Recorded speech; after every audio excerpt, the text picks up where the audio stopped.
So what program are you looking for? PTA. Probably next door. Yeah, the Dr. G's class.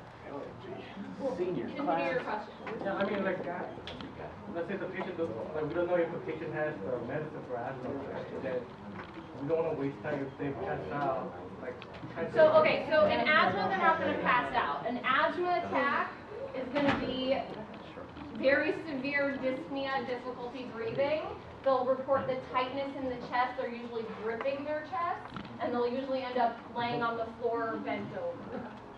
Anything? Eyes running, nose running. Yeah, and it's like a very severe acute attack. Whereas COPD, it's just, as you start to exert, it just may become more difficult. No, that's why I looked at you and won't be said, "Why as did I severe of an attack. One of the symptoms on, I think, the next slide, fourth right there, why are there rapidly decreased? Did you hear more? Eating. Breath sounds means upon auscultation, not out here. Oh. Breath sounds are when you're listening to it.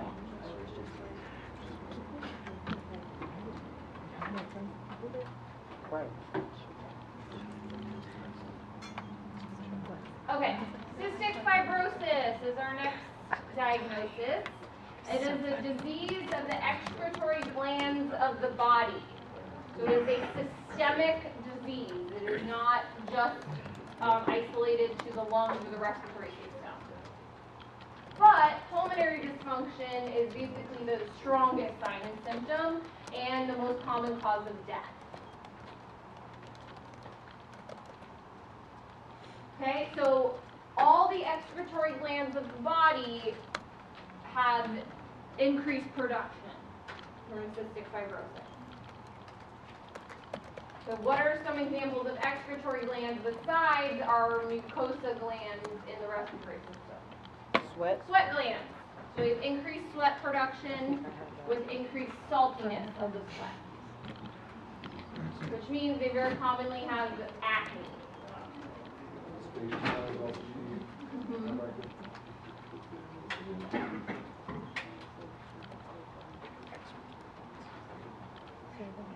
Okay, but it's the thickened pulmonary secretions, so increased mucus production in the pulmonary system.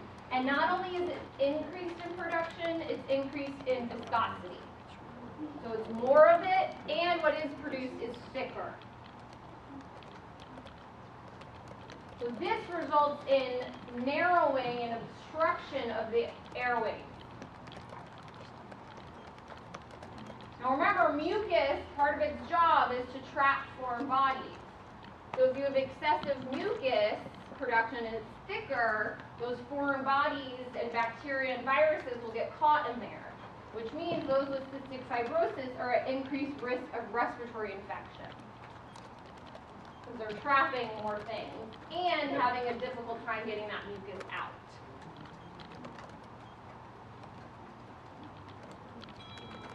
Okay, sometimes the mucus can completely obstruct an entire bronchiole.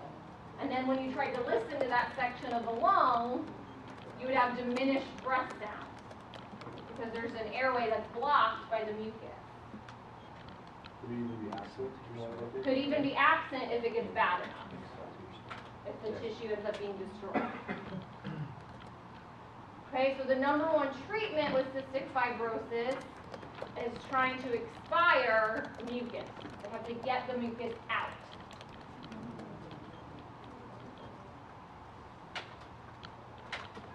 Okay, so cystic fibrosis is genetic, and it's actually, I thought it was autosomal dominant. But it is genetic, so it is inherited, and much more common in the Caucasian population. That you don't need to know the gene.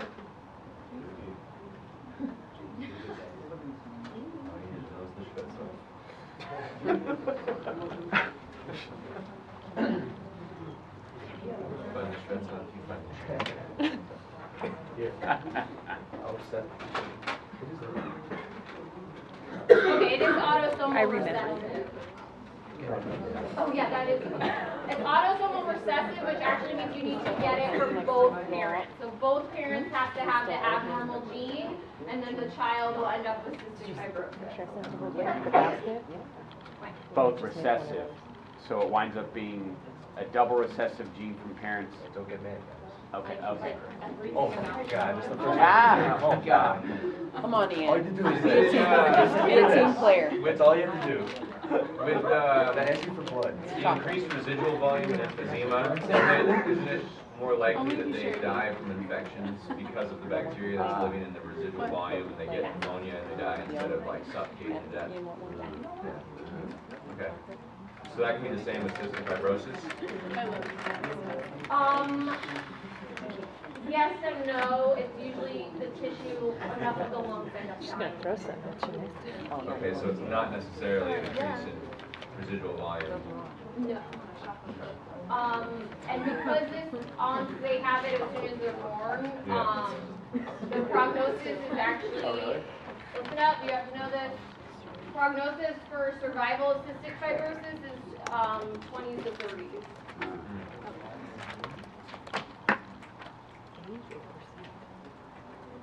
Again, you have to know it's autosomal recessive, which means both parents have to have it in order to pass it on to their children. You said 20s, I'm sorry, you said 20s and 30s. Is that percentage or age of Age. survival? So they die in their 20s or They don't 30s? live past 20s or 30s. Thank They you. don't live past their 20s or 30s. Thanks for the clarification. I thought that was a percentage rate.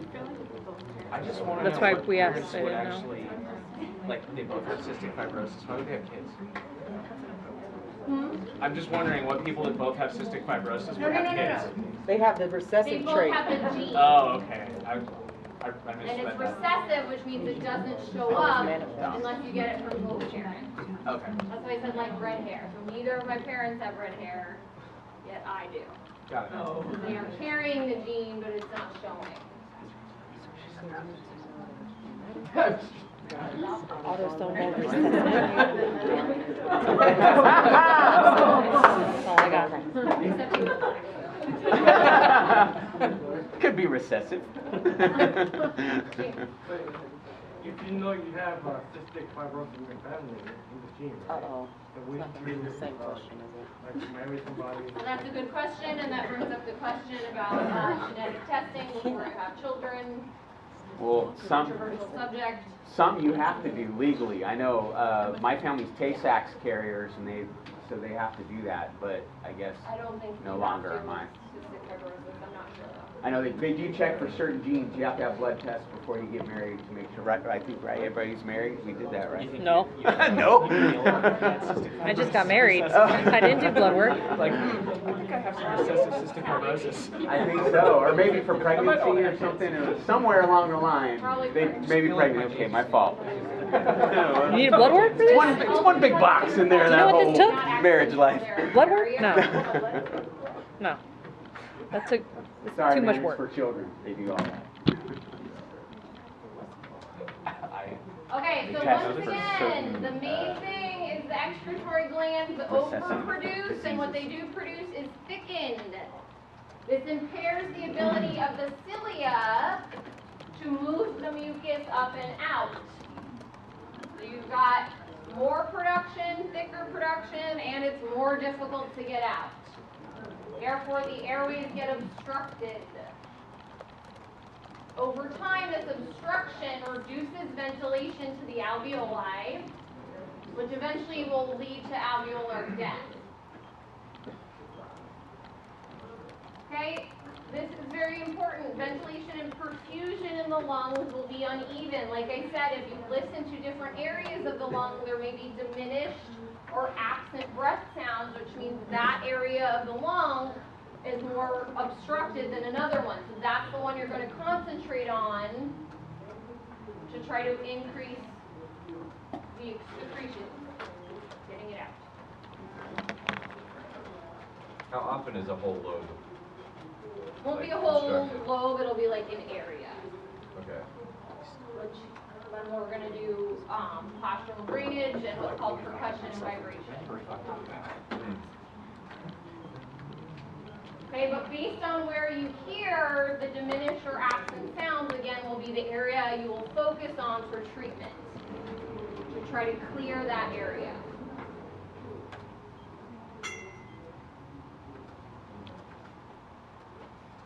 Again, once reiterating, they have increased risk of infection because of things getting trapped in the mucus and then not being able to get the mucus out. They often have a concurrent diagnosis of malnutrition. So patients with cystic fibrosis are very underweight. Similar to COPD, how they're underweight as well. Okay, cystic fibrosis, underweight, acne, excessive sweat, excessive mucus production in the lungs. Is the malnutrition secondary to decreased appetite, or is it because they're not getting enough oxygen, they're not utilizing what they're getting? There's a whole lot of different things. It's reiteration. It's redundant.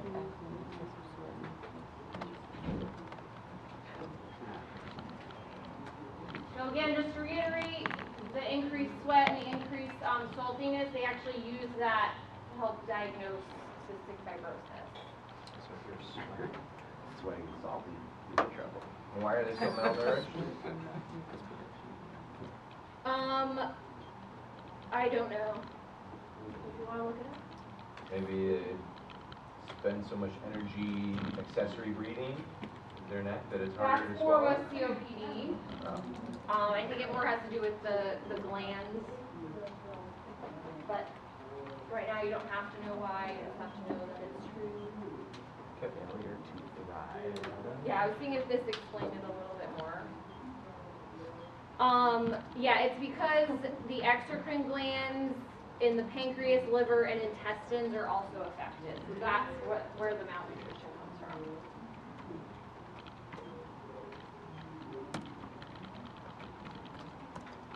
Okay, so again, other key things to know about cystic fibrosis, because it's affecting all glands all over the body, they often have GI distress, therefore they have the malnutrition, therefore underweight, they have increased risk of developing diabetes because again the pancreas is affected, they have the increased the thickness of the secretions, they, similar to COPD, will have a barrel chest because of the hyperinflation, the air gets trapped inside.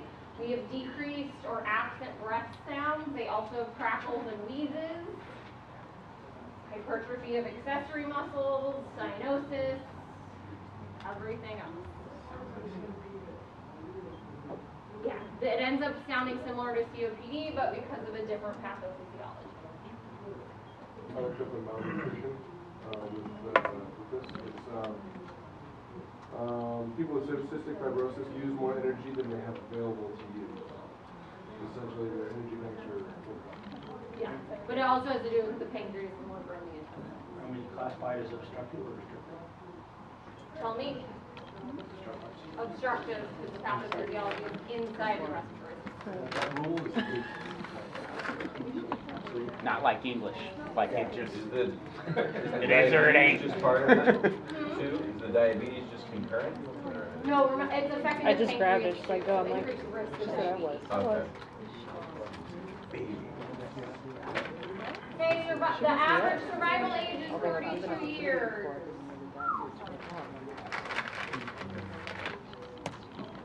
Leading cause of death is respiratory failure, not actually infection, because just enough of the lungs die and get obstructed over time. And it's this treatment of the pulmonary dysfunction that's key to the management of cystic fibrosis. I have a friend right now who's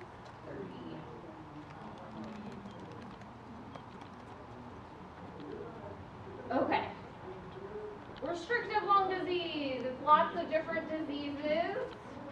Anything that's outside of the respiratory system that affects breathing. So it's difficulty in expanding the lungs, therefore we have decreased lung volume. Remember the picture, all the volumes decrease.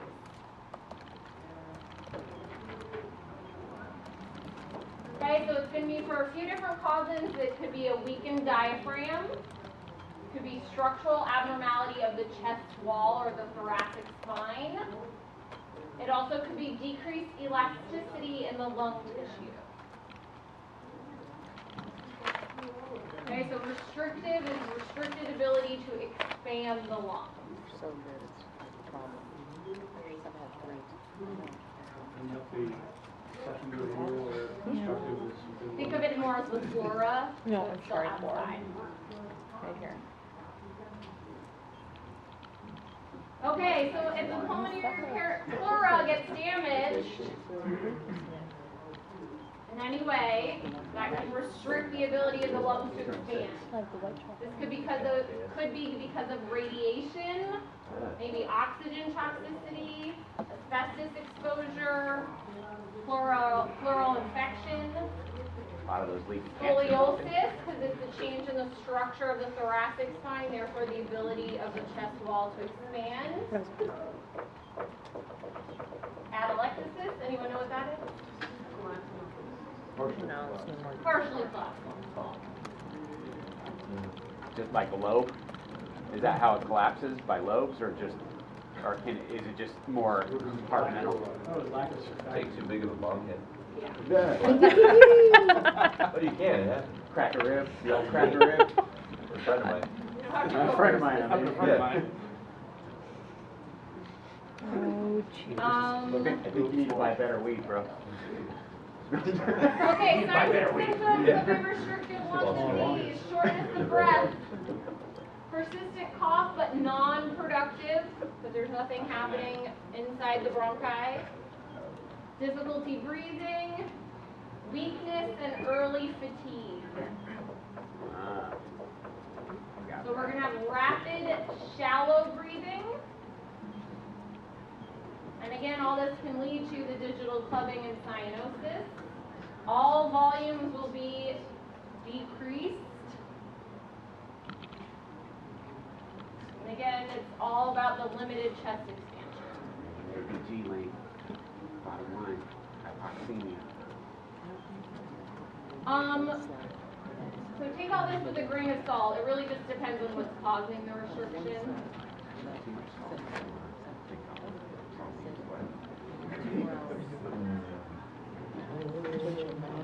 Oh, what was that first? Okay, in your PTA review book on page 219, write that down. Oh, PTA.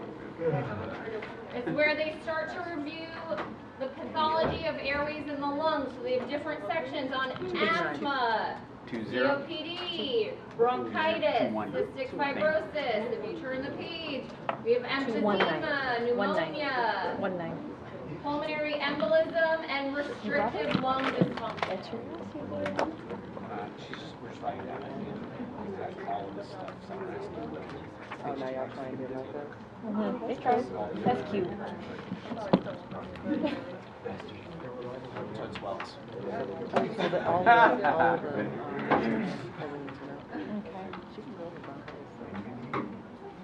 I remember it. Okay, so now we're going to go into general rehab of the pulmonary system, starting with medical management. Notice number one, no matter what the disorder, don't smoke.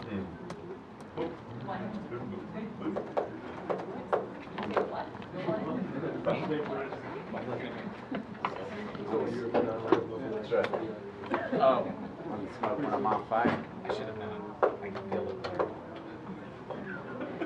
Okay, medical management may also involve being prescribed a medication. We'll go over more specifics of medications later on.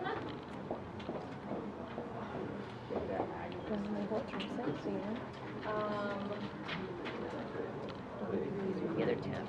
Okay, one example medication is a steroid. Why are people with pulmonary disorders going to be on steroids? Reduces inflammation. Reduces inflammation. Will be an inhaled steroid, corticosteroid. What's the number one secondary risk after long-term corticosteroid use? Osteoporosis. Everyone write that down. Long-term corticosteroid use increases your risk of osteoporosis.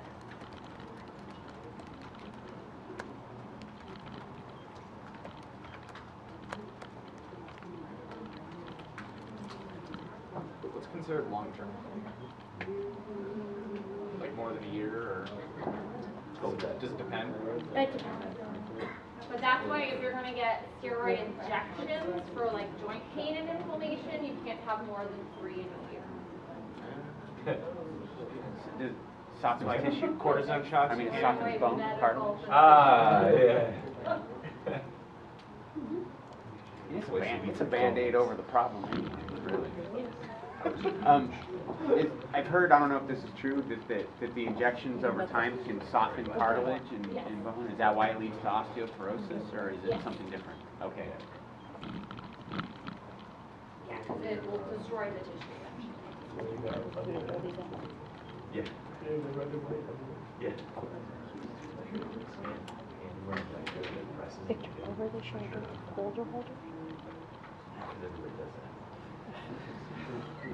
Okay, write this down right now. Normal partial Sinopolis? pressure of CO2 Normal pressure. in the blood is 40 millimeters of mercury.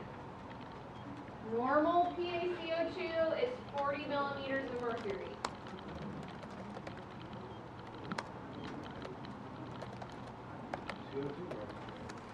CO2.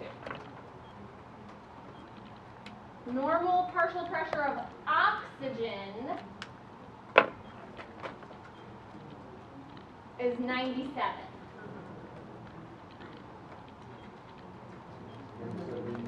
Millimeters of mercury. Okay, so you can think of that as the same thing as our SpO2. Normal is 97 and above. Say that again? The PaO2 and SpO2, you can memorize the same number, about 97 and one's a percent and one's Millimeters of mercury. and then it's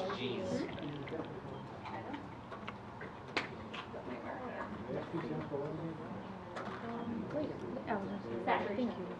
Sometimes it's an SA. Yeah, I got a good taste in my mouth that one.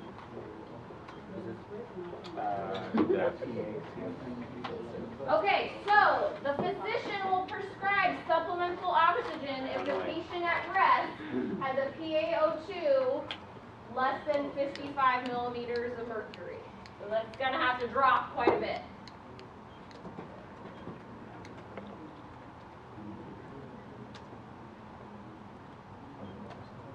Or an SpO2 or SaO2 oxygen saturation less than or equal to 88% at rest.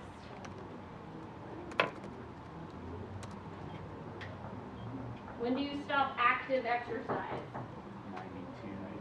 92%. Only 90.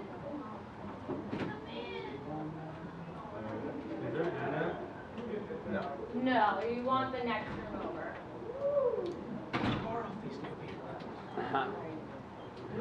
Next one, come on, here, so I'll hold it back.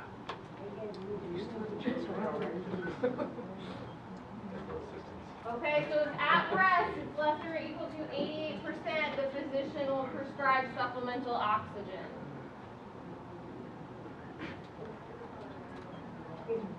Got it? Know those numbers? Yes. Know the normal?